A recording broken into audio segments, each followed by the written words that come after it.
Estamos lá? Bacana. Salve, salve então, você telespectador internauta da Doctron TV. Hoje a gente veio aqui no bairro Esplanada. A gente está na igreja Nossa Senhora do Carmo, com esse cenário bonito, armado aqui pelos frades carmelitas descalços. Estou aqui com o Frei João de Deus e também com o Frei Jorge Jacinto Correia. Estou certinho? Certíssimo. Muitos anos de amizade, lembro os nomes de todo mundo, não é isso? Bom, gente, por que a gente veio aqui na Paróquia do Carmo hoje, né? Vai acontecer um evento muito bacana aqui na Paróquia do Carmo e que, na verdade, é estendido aí para a Diocese toda de Caratinga, né? Que são a visita das relíquias de Santa Teresinha do Menino Jesus, essa santa carmelita descalça, né? Uma monja carmelita, padroeira das missões, e as relíquias dela estão percorrendo o mundo inteiro. Então a gente veio conversar com os freis para entender como é que é essa dinâmica toda, para você entender um pouquinho mais, conhecer um pouquinho mais de Santa Teresinha, né? E eles armaram toda uma cena aqui, e eu vou começar o papo pelo Frei Jorge, viu, Frei João? Porque o Frei Jorge, por trabalhar muitos anos assim, com as vocações, eu acho que ele usa Santa Teresinha meio de garota propaganda do Carmelo descalço, né, Frei Jorge? Sim. Então a gente queria entender um pouquinho mais quem que é essa moça, que vai vir aqui, né, as relíquias dela, e um pouco dessa devoção das relíquias na Igreja Católica. Sem dúvida nenhuma, Natan, como você dizia, Santa Teresinha ela é a nossa grande promotora vocacional. Se a gente passa nos Carmelos femininos, as monjas de clausura no Brasil, são 58 mosteiros, quase 1.000 monjas. E eu diria que 90% delas, quando você pergunta, por que, moça, você entrou aí no Carmelo, atrás das grades e tudo, fala assim, foi Santa Teresinha, eu li, conheci, me apaixonei e quis viver como ela viveu. E então eu digo, ela é a grande promotora. E mesmo para nós homens também, Teresinha atrai muito. Ela foi santa, mas foi também doutora da igreja pelos escritos dela, pelo livro História de uma Alma e por muitos outros livros escritos também baseados na vida, nos ensinamentos de Santa Teresinha. E são poucos doutores da igreja, né, Frei Jorge? Na igreja são no total 37 doutores, sendo 33 homens e 4 mulheres. E dessas 4 mulheres, por coincidência, 2 são carmelitas descalças, né? A gente não pode se orgulhar, porque é falta de humildade. Mas é uma alegria muito grande a gente poder ter no Carmelo descalço 2 santas doutoras. Porque as santas são, a primeira, junto com Santa Teresa, em 1970, o Papa Paulo VI declarou Santa Catarina de Sena, que é dominicana, e Santa Teresa d'Ávila, ou Santa Teresa de Jesus, que é a nossa fundadora, praticamente, do Carmelo Descalço. Isso em 1970. Mais tarde, depois já em 1997, por ocasião dos 100 anos da morte de Santa Teresinha, que foi quando ela passou também em Caratinga, em 98, o Papa São João Paulo II declarou Santa Teresinha também doutora da Igreja. Mais tarde, o Papa Bento XVI declarou Santa Hildegarda também, que é uma monja terciária beneditina, né? Então também doutora. Assim tem uma dominicana, uma beneditina e 2 carmelitas mulheres doutoras da Igreja, né? O empoderamento feminino, até mesmo dentro da santidade da Igreja, podemos dizer assim. E para nós é uma grande alegria agora a visita, né, das relíquias, porque a relíquia é o próprio corpo da santa. Ao nos encontrarmos com o corpo, com os ossos, no caso, com a perna direita, os ossos da perna direita até os dedos do pé direito, no caso, nós estamos nos encontrando com a santa. Encontrando com a santa, nós vamos ter a oportunidade de rezar, de pedir a intercessão dela, de pedir uma graça, ela que disse que faria vir uma chuva de rosas sobre a humanidade, de graças de Deus. Então, as rosas de Santa Teresinha são sinais da graça de Deus. Quando a gente olha mesmo a imagem dela, o crucifixo, né? Ela tem ali as rosas e ela está tirando da cruz de Jesus e nos oferecendo a rosa, que é uma bênção, que é uma intercessão, que é uma graça especial que a gente possa estar precisando também na vida da gente. E a turma que está rezando a novena de Santa Teresinha, está todo mundo esperando ganhar uma rosa no final, não é isso? Se Deus quiser, né? É um sinal também a mais de que Santa Teresinha está intercedendo. A gente tem que fazer a novena, né? Mas não pode contar para ninguém. E aí, de repente, se ganhar a rosa, é a certeza que Santa Teresinha intercedeu e toma posse, podemos dizer assim, da graça recebida. Eu estou sabendo legal, tá vendo? Né? Meus amigos aqui, os frades carmelitas, muitos anos, né? Frei Jorge, uma outra coisa que eu quero saber sobre essa devoção das relíquias, né? Pode parecer estranho para alguém, né, que não vai entender bem, né, essa coisa, né? Por que viajar com os restos mortais de uma pessoa, né? Por mais que a gente entende toda a questão da Igreja Católica, tem um cuidado com os santos, com os corpos, tem a questão dos corpos incorruptos, enfim, toda a vida a igreja teve muito cuidado com os corpos dos santos. Mas por que essa veneração? Como é que isso surgiu? E por que de estar sendo uma coisa itinerante, está rodando o mundo inteiro? Nós temos que, para poder entender a questão das relíquias, temos que voltar no início, nas origens da nossa igreja. Nos 3 primeiros séculos da Igreja Católica, até o ano 316, que a história marca como o Edito de Milão, ou a paz do imperador Constantino, houve na Igreja Católica um número imenso de mártires. Inclusive os apóstolos todos foram martirizados, morreram testemunhando a fé.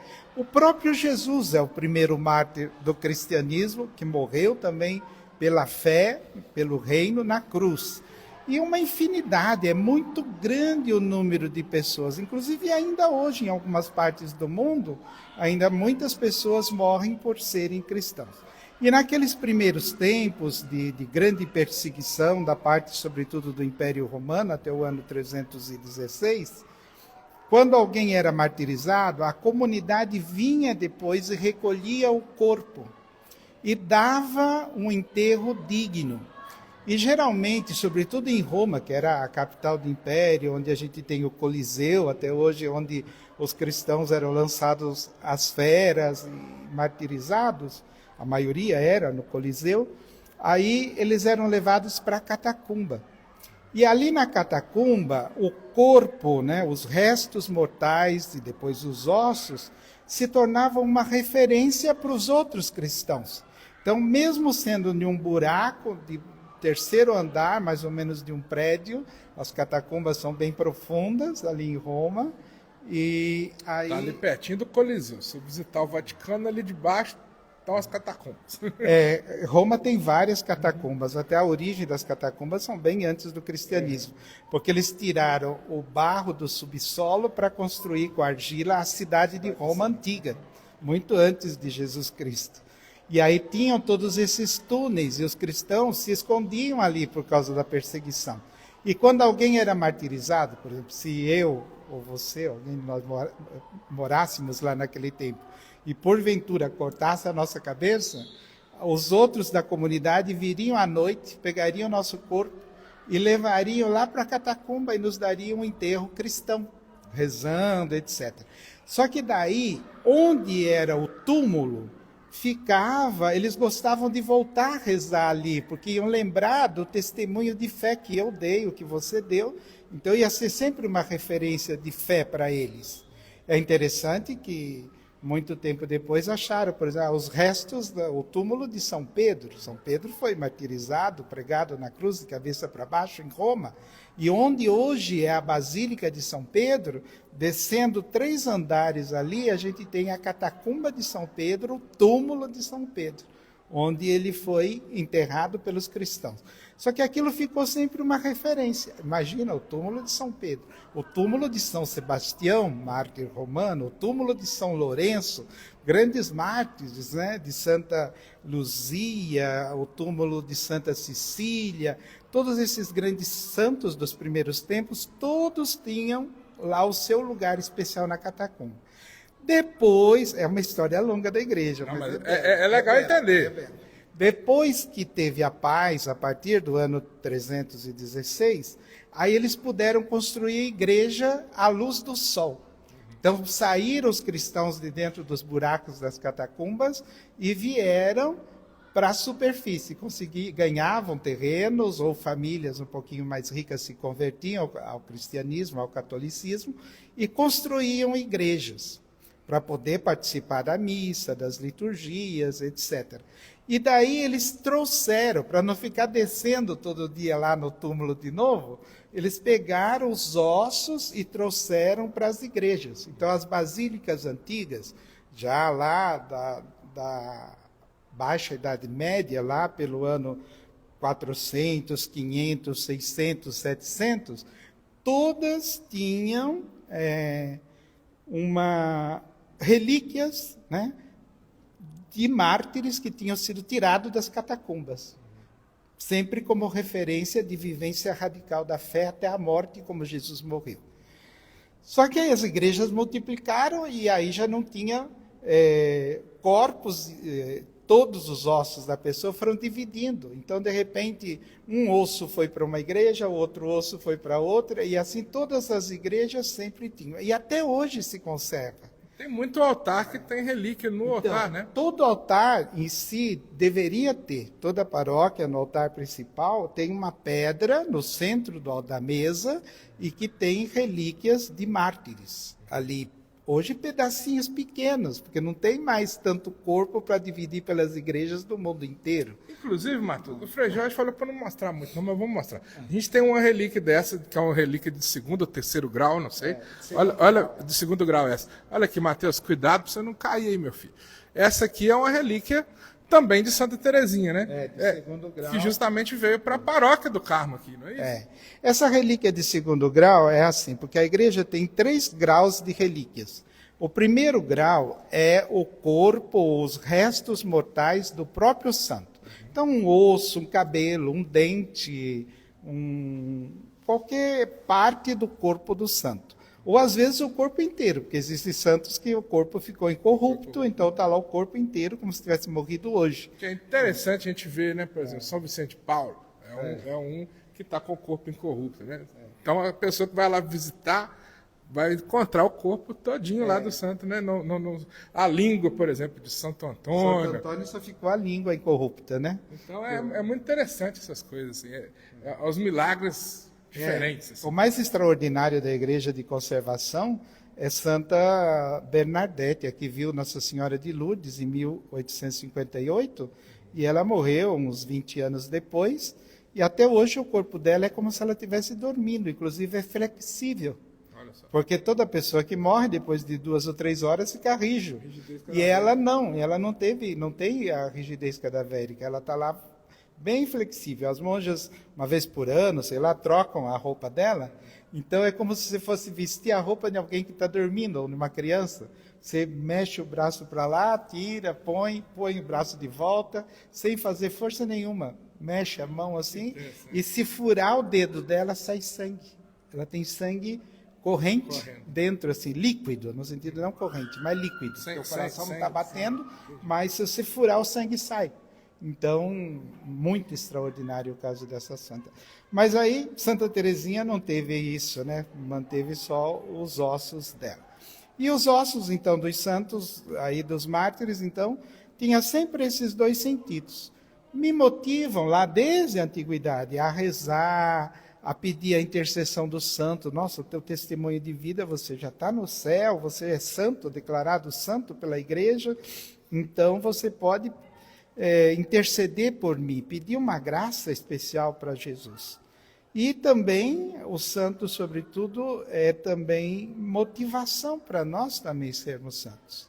Então, você chega perto, ao nos encontrar agora, por exemplo, com a relíquia de Santa Terezinha, de um lado é o encontro com a própria santa, conhecer mais de perto a santa, como eu agora encontro com você e toco assim você, na relíquia a gente encontra com Terezinha, toca em Terezinha. Mas só que ao mesmo tempo eu reforço a amizade, então Santa Terezinha, sou amigo de Terezinha e vou procurar que ela também cuide de mim, porque os amigos cuidam um do outro, então Terezinha, como minha amiga, vai cuidar de mim, vai pedir graças a Deus para mim, vou recorrer a ela, como também vou procurar imitar. Chegando mais perto, eu conheço mais a pessoa. Nossa, como você é legal, eu também quero ser legal assim. E aí assim a santidade. Como você é santa, com tanta simplicidade, como é possível ser santa? Teresinha parece que faz a santidade algo fácil, acessível. Então a gente fica motivado, eu também quero ser santo. Se ela foi santa, eu também posso ser santo. Essa é a ideia. Eu acho bonito de Santa Teresinha que ela tem livros, poemas e coisas profundas, mas ela reflete, por exemplo, de ser santo lavando a vasilha da cozinha, né? É uma coisa que todo mundo pode, né? Santa Teresinha, a santidade dela é muito acessível porque não é nada extraordinário. Ela diz que a santidade tem que ser no ordinário da vida, porque ser santo é viver Deus, viver a presença de Deus, viver com Deus. E Deus é amor. Então tudo que a gente faz com amor puro, com amor sincero, com amor verdadeiro, por Deus e pelos irmãos, tudo isso é grande. Por isso ela diz, nada é pequeno onde o amor é grande. É a expressão de Santa Teresinha. E ela dizia que ela encontrava Deus não só na capela, não só na missa, mas na hora que ela pegava uma agulha que uma irmã velhinha distraída deixava cair, ela pegava no chão e devolvia na mão da irmã, ela dizia que naquele gesto ela também encontrava Deus. Do mesmo modo que ela encontrava Deus na oração, ela encontrava no pegar essa agulha e pôr de volta. E realmente é assim, nós temos que ser homens e mulheres de Deus, sermos santos, na nossa realidade concreta de vida. E o jeito, Teresinha ensina, é só escolher o amor, é só optar por pôr amor, colocar amor em tudo que a gente faz. A gente está aqui na paróquia, então tem uma programação grande, mas eu né? Mas, não, o Frei Jorge é bom, ele é bom. Estou ouvindo essa aula aqui. Ele dá aula. Frei Jorge. O Frei Jorge ele é bom promotor vocacional. Está no lugar certinho. Tá? Inclusive foi o meu promotor vocacional. No ano de 1996 eu fui postulante aqui. O Frei Jorge era superior aqui, era mestre de postulante, mas bem antes disso, quando eu entrei no Carmelo, em 1992, é o Frei Jorge que foi este promotor vocacional.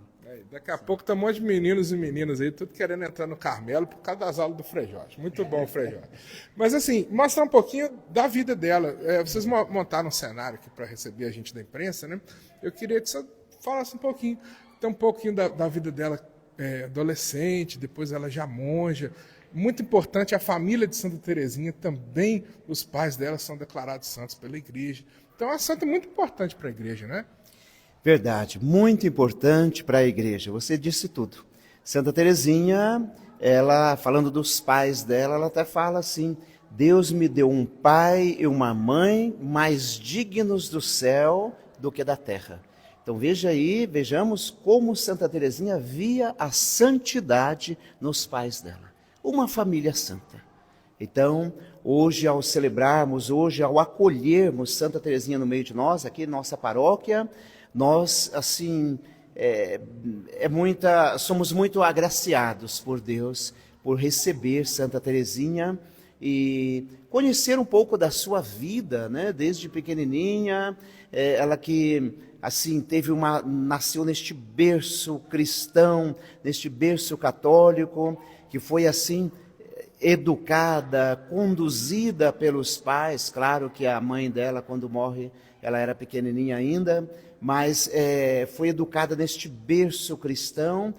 Para nós, como paroquianos daqui da Paróquia do Carmo, é muito especial para nós. A vida de Santa Teresinha, a história de Santa Teresinha. Quem sabe o Frei Jorge gostaria de me ajudar aí também, né, neste bate-papo aqui. Nós vemos por onde a gente começa. Vamos então, começar aqui pela imagem mais clássica, eu acho que com as flores, o crucifixo. Justamente, olha aí, a Santa Teresinha, pois é essa Santa Teresinha que vem nos visitar na semana que vem, aqui em nossa paróquia. É a Santa Padroeira das Missões, é Santa Teresinha que... Tem algo interessante que eu queria até questionar os senhores. Padroeira das Missões e uma monja de clausura. Como é que isso deu certo? Assim? É um mistério, né? Porém, Santa Teresinha, ela tinha uma alma missionária. Santa Teresinha, o grande desejo dela era de percorrer o mundo, de percorrer todos os cantos para anunciar o Evangelho.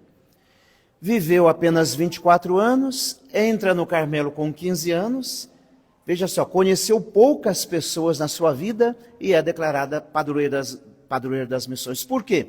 Porque tinha uma alma missionária, rezava pelas missões, intercedia pelas missões no Carmelo, durante o tempo que ela viveu no Carmelo. Dos 15 aos 24 anos, ela intercedia, rezava pelas missões constantemente. Então, por isso, ela é padroeira das missões. Após a sua morte e com os seus escritos, né, ela, assim como ensina a igreja, como doutora da igreja, e após a sua morte, pois as suas relíquias saem, percorrem o mundo inteiro. E nós aqui, povo caratinguense, nós aqui da nossa Diocese de Caratinga, temos a alegria de recebê-la aqui no meio de nós. Então, ela percorre o mundo inteiro, anunciando o Evangelho, nos ensinando como devemos ser, como devemos seguir Jesus Cristo, que caminho devemos trilhar, o caminho da humildade, da simplicidade, da pureza, do abandono, da pequena via, o caminho do abandono nas mãos de Deus. Bacana. Frei Jorge, vamos falar um pouquinho dos pais dela. Vamos chegar ali, Mateus, para a gente conhecer um pouquinho dos santos, né? Luiz e Zélia. E a família toda de Santa Teresinha aqui. Os freios prepararam aqui todo um cenário aqui para a gente conhecer um pouquinho. É uma família que tem... né, Frei Jorge? Sem dúvida nenhuma, a família de Santa Teresinha é uma família ideal, uma família cristã de verdade, uma família de santidade. Seu Luís e Dona Zélia, que também são santos, né? Então, São Luís e Santa Zélia, eles que foram proclamados, né, santos, elevados ao altar pelo Papa Francisco no ano de 2014, não faz muito tempo. E interessante que eles não são padre e freira, né? É um casal casado. Foi uma grande tomada de consciência, eu diria assim, da igreja nesses nossos tempos. Eu começo essa história dos leigos, assumindo mais também que para ser santo não tem que ser padre, freira ou frei, mas todo batizado, a santidade é um chamado que vem a nós no batismo. E eu me lembro muito, sempre me impressionou muito, quando na virada do século passado, lá em 1900, São Pio X, um Papa Santo, foi eleito, né, Papa, e todo mundo vinha para cumprimentar São Pio X. E quando a mãe de São Pio X chegou para cumprimentá-lo, ele levou a mão, como levava a todos, com o anel do Papa, que dá indulgência, para ser beijado. E na hora que São Pio X, agora Papa, levou a mão, a mãe de São Pio X abaixou a mão dele com o anel de Papa e deu a mão dela com a aliança de mulher casada, de esposa, de mãe, e falou assim, e a Papa, se não fosse esse anel, né, o anel de mãe, de mulher casada, de leiga, né? o matrimônio, né? Então aí já vai vindo uma guinada. E a gente vai ver isso ao longo do século XX todinho, a Igreja Católica, todo o movimento que teve mesmo de protagonismo dos leigos, a abertura do Concílio Vaticano II, leigos, inclusive, participando do próprio Concílio Vaticano II, nós tivemos a participação de leigos também, não só de padres, bispos, teólogos e papas, mas também tiveram leigos convidados, e aí São João Paulo II pede os santos de calça jeans, aparece um Carlo Acutis da vida. Exatamente. Então, tá cheio de gente aí, né? E hoje a gente tem tido cada vez mais, né, beatos e santos, aqui mesmo no Brasil, a nossa beata Inha Chica, né? Então, uma leiga também, e está cheio mesmo, valorizando essa laicidade. E o casamento como instrumento de santificação, onde o esposo ajuda a esposa a ser santa, onde a esposa ajuda o esposo a ser santo. Foi o que Luiz e Zélia viveram, tiveram 5 filhas que sobreviveram, e todas as 5 foram religiosas. 4 foram carmelitas, a caçula, Santa Teresinha, e uma outra que foi visitantina, uma outra ordem religiosa, mas também igualmente viveu a santidade. Ela se chamava Leônia e hoje também está com o processo de beatificação, já para ser proclamada santa também, uma irmã de Santa Teresinha. Então, quer dizer, os pais dela canonizados, ela canonizada e doutora da igreja, e agora já a caminho do altar também, da canonização, a sua irmã Leônia. E todas elas foram carmelitas e grandes carmelitas, né, as outras irmãs. Inclusive a última delas que morreu, a Celina, que Teresinha fala muito, morreu em 1959. Eu até ligo muito porque é o ano que eu nasci, coincidiu com o ano da morte da Celina, né, da irmã Genoveva, no Carmelo de Lisieux. É que a gente vê que, né, Santa Teresinha até está perto da gente, né, no tempo, assim, né, não está muito distante, assim. Eu achei muito bonito quando o Papa São João Paulo II proclamou ela doutora, que ele disse assim: Santa Teresinha é uma santa que nunca vai envelhecer. Se a gente olhar para ela, ela é santa e parece até sempre mais nova do que a gente. Nunca parece uma santa mais velha. Carinha de adolescente. Carinha de jovem, mas o Papa dizia assim, ela é jovem, eternamente jovem, por quê? Porque, em primeiro lugar, ela escolheu o amor. E o amor é o próprio Deus, e Deus não envelhece. Deus é eternamente jovem. Então, ela escolheu, porque ela queria saber qual era o lugar dela na igreja. E lendo São Paulo, a primeira carta aos Coríntios, ela vê assim, a igreja é um corpo. E fala, esse corpo tem um coração que faz ele bater. O que faz esse coração bater é o amor. Então, eu serei o amor. E com isso ela se identifica mais de perto com Deus, que é amor, por isso ela é jovem. Depois, ela é jovem também, sempre jovem, porque ela percebe que as coisas aqui são muito breves, passageiras, e que a gente tem que estar vivendo assim de imediato, né? A viver o hoje. Hoje eu tenho que amar, amanhã eu não sei nem se eu vou estar aqui na terra ainda, então eu tenho que amar hoje a Deus e amar hoje as pessoas. Então aí a gente percebe também essa eterna juventude de Santa Teresinha. E apontar para Jesus. Ela aponta a Jesus, ela quer que todos amem Jesus. Ela dizia que queria percorrer a terra para fazer as pessoas amarem o amado que não é amado. Então, queria tornar Jesus conhecido e amado por todos. Então, Jesus também é eternamente jovem. Por isso, Teresinha é uma santa jovem. Não só morreu jovem, com 24 anos, mas é uma Teresinha, é uma jovem que recebemos no meio de nós também. Muito bacana. Gente, então, tá vendo que é cheio de história em volta de Santa Teresinha. Os frades carmelitas sempre recebem com muito carinho, assim, isso é muito legal, né? De ver. E, enfim, tem uma festa grande, uma programação grande, tanto aqui em Caratinga quanto em Piedade, né? No convento lá, na paróquia, né? Lá, carmelita, lá de Piedade de Caratinga.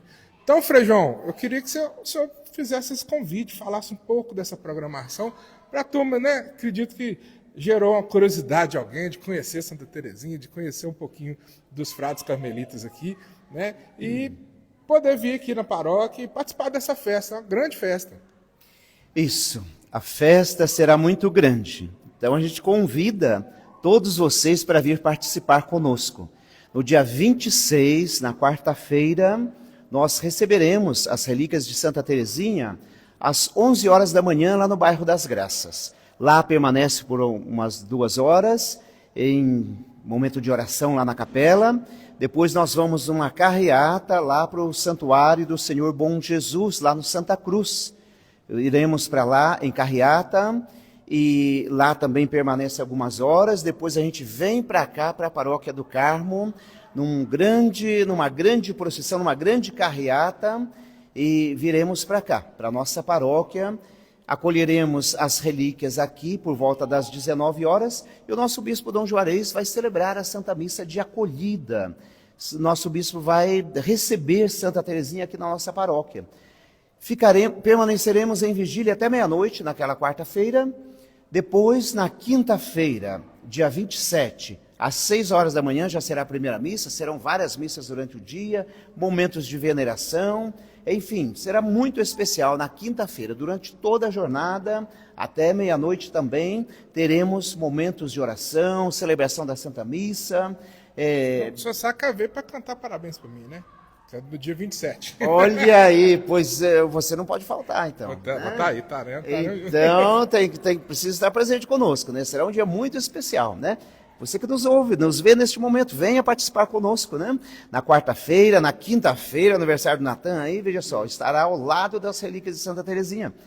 Depois, na sexta-feira, às 6 horas da manhã, teremos também a celebração da Santa Missa às 6 horas da manhã, com momentos de oração, veneração e etc. Ao meio-dia, nós sairemos para o presídio de Caratinga. Acho que é uma visita importantíssima. Com certeza, com certeza. Será um momento de graça de Deus muito grande. Eu tenho dito que Santa Teresinha aqui em Caratinga, ela vem para todas as pessoas. Vem para todas as pessoas que vão à igreja, mas aqueles que talvez por um motivo ou outro não podem ir à igreja. E veja só, Santa Teresinha entrará no presídio. É uma graça muito grande de Deus. Dom Juarez, nosso bispo, estará conosco naquele momento, estaremos lá no pátio, passaremos diante de cada cela, será um momento oracional, um momento de oração lá no presídio de Caratinga, isto na sexta-feira, no dia 28 de junho. Chegando aqui, terminando a visita no presídio, nós iremos para a comunidade terapêutica Mãe Admirável. Acolhidos com os irmãos que estão lá, permaneceremos um instante lá e depois viremos para cá, para a paróquia, para o momento da misericórdia, a Santa Missa às 20 horas, na sexta-feira, dia 28, e após a Santa Missa, bom, quem deve falar do acontecimento, do que acontecerá após a missa, precisa ser o Natan também, né? Porque você estará conosco. É a Kênia que está sabendo. Na verdade, eu vou estar sim.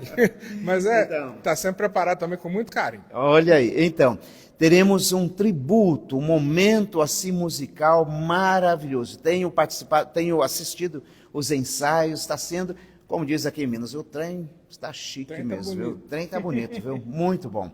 Então, isso na sexta-feira, né? Após a missa das 20 horas. E é importante, só um adendo aqui, aí eu posso falar, a Kênia deixa, que está sendo baseado todo nos escritos de Santa Teresinha. Então, são músicas conhecidas de todo mundo, mas baseado nos escritos aí de Santa Teresinha. Muito bacana, interessante esse momento musical. Muito. Já dei minha contribuição.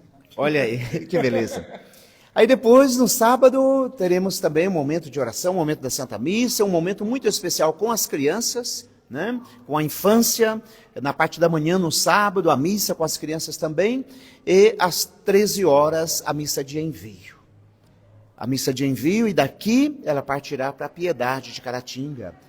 Terá um momento também, uma participação, uma programação, melhor dizendo, na Paróquia da Piedade. Será muito especial. O Frei Ronan, que é o pároco lá na Piedade, ele, assim, juntamente com os frades e a comunidade paroquial, fez uma programação maravilhosa também. Então, veja só, na nossa Diocese de Caratinga, Santa Teresinha estará, digamos assim, à nossa disposição. Todos terão oportunidade de se aproximar de Santa Teresinha. Você que nos vê neste momento, você não pode perder. Você precisa vir participar conosco, precisa vir fazer a sua oração diante do relicário, você precisa vir aqui se silenciar a alma, permanecer por um instante diante do relicário e pedir a Santa Teresinha graças. Porque, olha, isto nós temos certeza absoluta, será um momento de graça. Já dizia Santa Teresinha, tudo é graça. Será um momento de graça de Deus muito especial para nós, como povo caratinguense, como diocesanos dessa grande diocese. Então você não pode perder, você não pode ficar em casa. Venha para o Carmelo, venha para cá para participar conosco deste momento assim especial. Na programação da Piedade, eu me recordo aqui que as relíquias virão aqui na catedral também, né, Frei Jorge? Visitarão a catedral, as irmãs gracianas. Então, tem uma programação bastante intensa mesmo, né? Uma programação grande para o relicário, para Santa Teresinha, aqui na nossa diocese. Santa Teresinha terá muito trabalho aqui, né? Vai interceder a Deus por muitas pessoas. Até eu digo, né? Você que está nos acompanhando neste momento, já antes do relicário chegar, antes de Santa Teresinha chegar aqui em Caratinga, já vai assim preparando o seu coração, né? Espiritualmente falando, já vai preparando, quem sabe, né? Intenções ou graças para pedir a Deus por intercessão de Santa Teresinha. E por que não fazer a novena das rosas, a novena dos 24 glórias ao Pai? Santa Teresinha viveu 24 anos, então tem uma novena muito popular, muito conhecida aí, que é a novena dos 24 glórias ao Pai. Então, você pode ir rezando a partir de hoje, né? 24 vezes o glória ao Pai, ao Filho e ao Espírito Santo, como era no princípio, agora e sempre. Amém. E vai pedindo a intercessão de Santa Teresinha para que ela realmente, para que este momento dela aqui conosco seja realmente... Ninguém não, o Frei Jorge está ensinando ele. Justamente. Senão não ganha a rosa. Senão não ganha a rosa. Justamente, é isso aí. Beleza, gente. Frei João, Frei Jorge, muito obrigado pela acolhida aqui. Acho que ficou bem esclarecido. E convidar novamente as pessoas para estarem aqui a partir do dia 26, nesse momento que é histórico para a nossa cidade, né, recebendo as relíquias de uma santa importante como Santa Teresinha.